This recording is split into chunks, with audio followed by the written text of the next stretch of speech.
Next, I'm very, very pleased to welcome our two co-sponsors of the Equality and Abortion Coverage Act, Rep. Lana Kassar and Senator Bridget Valverde.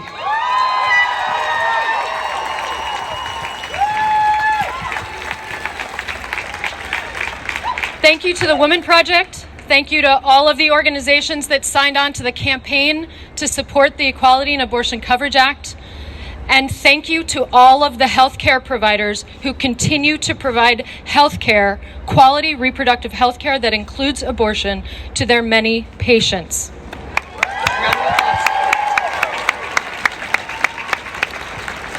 I stand here in front of you in my t-shirt without my jacket on so that to make a point here, which is that I'm wearing a shirt that says, "Controlling my body, controlling my future." And that's what every person in Rhode Island deserves. They deserve the opportunity to control the choices about their health care and the choices about their reproductive life. And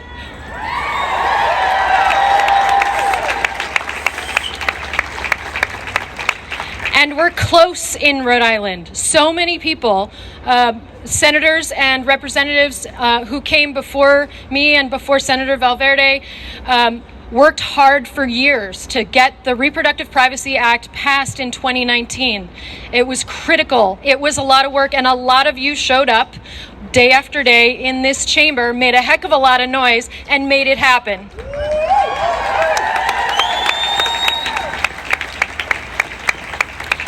And when we made that happen, we're saying that every Rhode Islander deserves a right to make their choices about their bodies. Every Rhode Islander deserves access to abortion.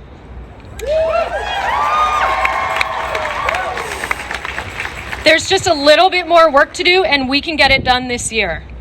So I want you to answer me a question. Does every Rhode Islander deserve access to abortion? Does every Rhode Islander on Medicaid deserve access to abortion? Yes! And does every Rhode Islander on a state health plan deserve access to abortion? Yes! Now that we all agree, I want you to think about what you can do. What you can do this week, what you can do this month, and what you can do this year. And then there's more, but I'll stick to just 2022 for now. This week, please reach out to your senator or representative and find out how they're voting, and let them know how you need them to vote to protect access to abortion.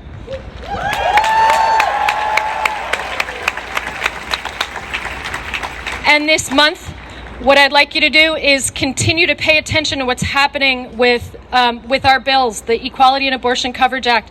In the Senate, it is Senate Bill number... We'll get to that.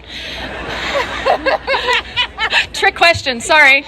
And in the House, it's Bill 7442. 2546. And in the Senate, it's 2546. We had it. So in the Senate, it's going to the Senate Judiciary Committee. In the House, it's going to House Finance. We hope to see it in the next week or two. Make your voice heard. So after this week, we will probably be seeing it on one of the legislative calendars. Send in written testimony, come in and testify in person.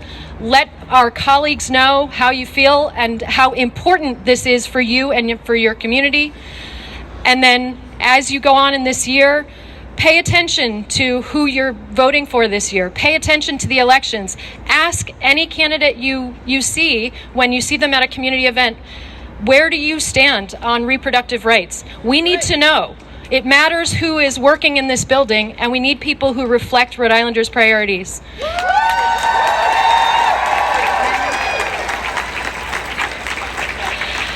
So just one more thing, and then I'll pass it on to the next speaker, is that right now what we're hoping for is that there is a budget amendment. Since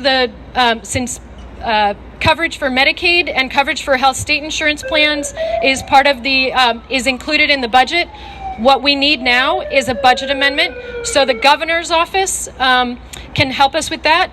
We're hoping to see, Governor McKee made a statement on social media today that he supports the Equality and Abortion Coverage Act. I encourage you to urge him to put together a budget amendment so that we can make this happen. And then we're just going to fight for that and make sure it stays in the budget and we cover the health care that Rhode Islanders need. Thank you so much.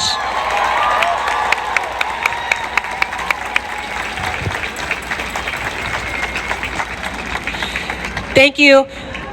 As Rep. Kassar said, it's so vitally important that we make sure that our elected officials know where we stand and know where we want them to stand.